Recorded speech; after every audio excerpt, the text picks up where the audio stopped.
আমি প্রথমেই বলি যে ইলেকশন কমিশন যে কাজ করছে আমরা বলেছি যে এটা এখতিয়ার বহির্ভূত। ইলেকশন কমিশনের ক্ষমতা বা ইলেকশন কমিশনের দায়িত্ব তখনই হয় যখন আদর্শ আচরণবিধি ঘোষণা হয়। মডেল কোড অফ কন্ডাক্ট লাগু হওয়ার পর থেকে ইলেকশন কমিশন রাজ্যের সার্বিক সিভিল এবং ক্রিমিনাল অ্যাডমিনিস্ট্রেশন, পুলিশ অ্যাডমিনিস্ট্রেশন নিজের হাতে নিয়ে, স্টেট মেশিনারি নিজের হাতে নিয়ে তাদের মতো চালায়, যাতে নির্বাচনটা নিরপেক্ষ হয়, আনবায়াসড হয়, ইম্পার্শিয়াল হয় এবং ফেয়ার হয়।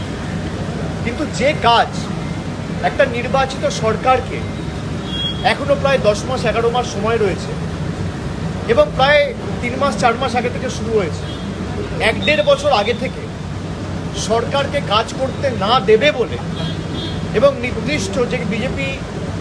ক্ষমতায় রয়েছে সেই বিজেপিকে বাড়তি সুযোগ করে দেবে বলে বাংলার প্রতি যেমন ধারাবাহিক বঞ্চনা কেন্দ্র সরকার করেছে, একইভাবে বিচার ব্যবস্থাকে কাজে লাগিয়েছে, সংবাদ মাধ্যমের একাংশকে কাজে লাগিয়ে সন্দেশখালির মতো ঘটনাকে সারা দেশে প্রচার করে বাংলার বদনাম করার চেষ্টা করেছে। এখন ইলেকশন কমিশনকে কাজে লাগিয়ে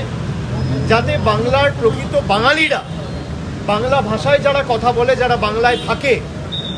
তারা ভোটাধিকার প্রয়োগ করতে না পারে, প্রকৃত ভোটার যারা, তাদের ভোটের অধিকার কেড়ে নেওয়ার জন্য ইলেকশন কমিশন নির্লজ্জ ভূমিকায় নেমেছে।